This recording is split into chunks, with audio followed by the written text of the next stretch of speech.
Segundo bloque en este resumen informativo. Mañana vencía el plazo para que el abogado de Hugo Tognoli realizara una apelación al fallo del Tribunal Oral Federal. Finalmente esto se concretó hoy y los detalles los brindaba Néstor Oroño.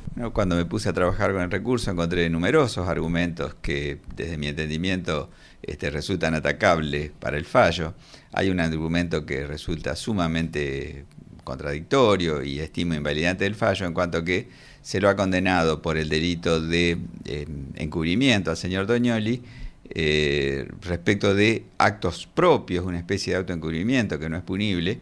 Y además, ¿por qué? Porque junto con el delito de encubrimiento se lo ha condenado en concurso ideal, es decir, que se parte de que un mismo hecho encuadra en varios delitos por el delito de incumplimiento de los deberes funcionarios públicos e incumplimiento de promover y perseguir a delincuentes. Con lo cual, si él cometió un delito con ese hecho, ya sea cualquiera de estos dos, no puede a su vez ser encubridor de ese mismo hecho o de ese mismo delito, porque el encubrimiento reconoce como presupuesto la existencia de un delito anterior en el cual el encubridor precisamente no ha participado. Y además entiendo, sin perjuicio de que el tribunal ha tipificado como delitos, que no se encuentra debidamente establecido que los actos realizados por Mendoza, que sería la persona favorecida por el encubrimiento, previo al allanamiento que se produjo en su casa el día 11 de julio del 2012, Mendoza no ha sido acusado por ningún delito, por lo tanto no habría tampoco materia de encubrimiento. Y después también hay numerosas cuestiones que dan sustento al recurso, como tienen que ver con contradicciones muy graves que se verifican, por ejemplo, el delito de coacciones. Desde mi entendimiento tampoco aparece debidamente dilucidado cuál es el hecho constitutivo de la coacción, por cuanto las declaraciones de la presunta víctima fueron variando a lo largo del proceso. Siempre habló mucho o hacía hincapié a lo que era este testimonio del testigo, digamos, protegido, de la rueda protegida. ¿También se hace hincapié en la apelación? Sí, también ese es uno de los puntos que motivan el recurso. Entiendo que había una cuestión de admisibilidad que no fue debidamente zanjada, y además hay severas contradicciones si uno compara lo que fue el testimonio originariamente prestado en la etapa de instrucción, que se había incorporado por escrito, y lo que dijo en la audiencia de debate. Hay contradicciones que descalifican el testimonio. Si bien el tribunal ha sido cuidadoso en cuanto a hacer alguna referencia directa, pero entiendo que un testimonio de esta naturaleza contamina todo el proceso, y además, aun cuando el tribunal no haga una referencia concreta, en cierta manera, al no ser expulsado, al no ser excluido del proceso, no puede dejar de sostenerse que también ha sido tenido en cuenta en una decisión global o genérica sobre la causa. En Perón, al 4700, en la esquina con Artigas, desde hace ya un tiempo se está trabajando en la zona para la obra de cloacas, pero el jueves de la semana pasada se abrió un pozo frente a un garaje en el cual hay una camioneta, uno de los vecinos realiza tareas de flete, además de cobrar su jubilación, pero tiene esta changa. Desde ese día no fue nadie más, le dejaron no solamente el pozo, sino la montaña de tierra, y lo que reclaman estos vecinos que alguien se haga presente y sobre todo le liberen la salida del garaje. Y el pozo que está acá, que hizo dicen que pertenece a la empresa ASA, pero ASA dice que no. ¿Aquí qué están haciendo? ¿Una obra de cloacas? La obra de las cloacas. Y no podemos salir con la camioneta desde el jueves que está este pozo acá. ¿A ustedes le dijeron que le iban a hacer este pozo? No, porque lo hicieron a la siesta, lo hicieron. Así que... ¿Y ustedes cuando se levantaron o quisieron salir? Ya se habían ido, el jueves ya se habían ido, no vinieron a trabajar viernes, sábado, hoy ya es martes, no vinieron a trabajar. Está todo parado esto. Y además hay agua porque hay un caño roto. Y porque hay un caño roto acá, no se puede salir con la camioneta. ¿A usted la camioneta le quedó adentro del garaje? Claro, está dentro del garaje, está. Sí. ¿Y la utiliza su marido? Sí, cada tanto él salimos o él la usa para flete. ¿Y ahora no puede hacer nada? Y no puede hacer nada, ¿no? ¿Usted ha llamado al municipio? Ya llamé a todos lados, tengo número de todos lados.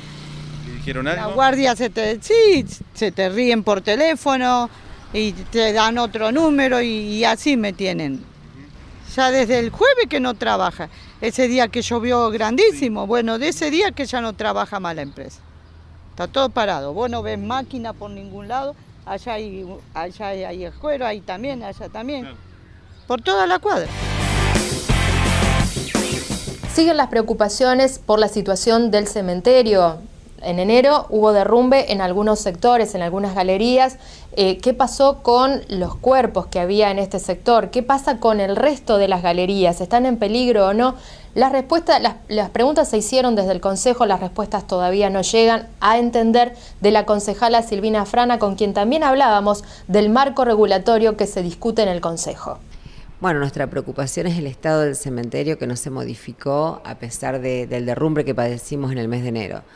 En aquel momento los concejales de la oposición hicimos una presentación judicial y una presentación al intendente preguntando las causas de este derrumbamiento, los motivos por los cuales evidentemente no había tenido un mantenimiento del sector, pidiendo también una explicación de cómo se iba ahora a trabajar con los familiares de aquellos muertos que estaban en ese lugar que se había derrumbado.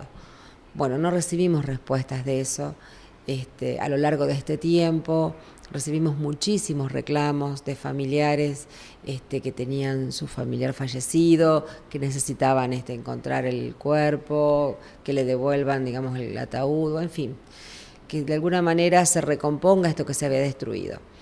Con el correr del tiempo también visualizamos que al no haber respuestas, hoy por un motivo personal fuimos al cementerio y de nuevo nos encontramos con que no solamente nada de aquello se había arreglado, sino que esa galería que estaba en una zona muy antigua del cementerio tiene un montón de otras galerías que están en situaciones por lo menos preocupantes.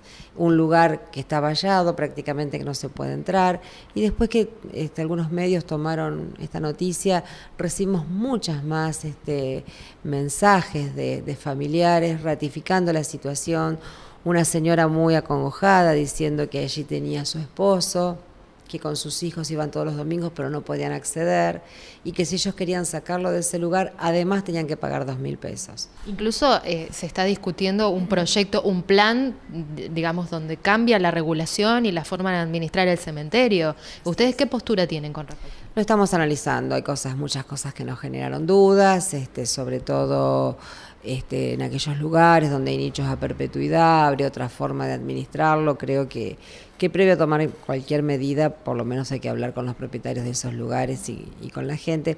Este es un tema muy particular porque cala profundo en los sentimientos de los vecinos. Y entonces cuando uno habla de estos temas tiene que ser muy cuidadoso y muy respetuoso, porque hay gente que toma ese lugar como un lugar de encuentro con el que ya no está. Y es algo muy, muy fuerte en la vida de una persona. Entonces, quienes pretendemos representarlas no podemos perder de vista sus sentimientos.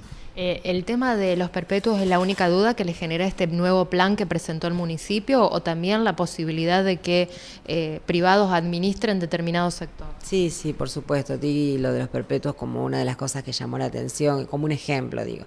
Pero hay muchas dudas respecto a esto que vos decís de los privados, respecto a la ocupación de algunas tierras. Creo que hay que seguir analizándolo. Buenas noches. Tema del día, sin lugar a dudas, el nivel de reservas que tiene el Banco Central. Mire, hoy bajó la línea que no pensábamos iba a ocurrir de los 23.000 millones de dólares. Una circunstancia muy particular porque evidentemente, así como se está dando, nos lleva a pensar que hay una situación de fondo que no se corrige, que no se consigue corregir, y este drenaje permanente en algún momento va a tener que ser frenado. ¿Con qué medidas y quién las tomará? Eso lo sabremos, yo creo, después del domingo. Pero me parece que es preocupante la situación que se plantea porque se va a tener que profundizar esta situación de este corralito, digamos así, para los importadores, y fundamentalmente a partir de ahora con una novedad muy importante.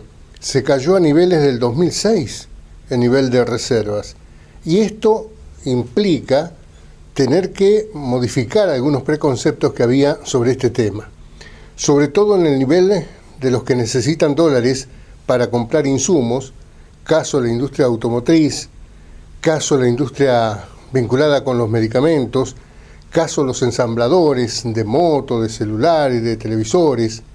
Todo esto forma un panorama bastante complejo que, insisto, no sé quién lo va a resolver, pero que lo tiene que resolver. Y si es pronto, mejor. Si esto queda para que se resuelva después de diciembre, vamos a tener algunas dificultades en la complementación que tiene el sector productivo argentino y su nivel de integración al ritmo exportador e importador. Nueva pausa en este resumen informativo, ya regresamos con más noticias.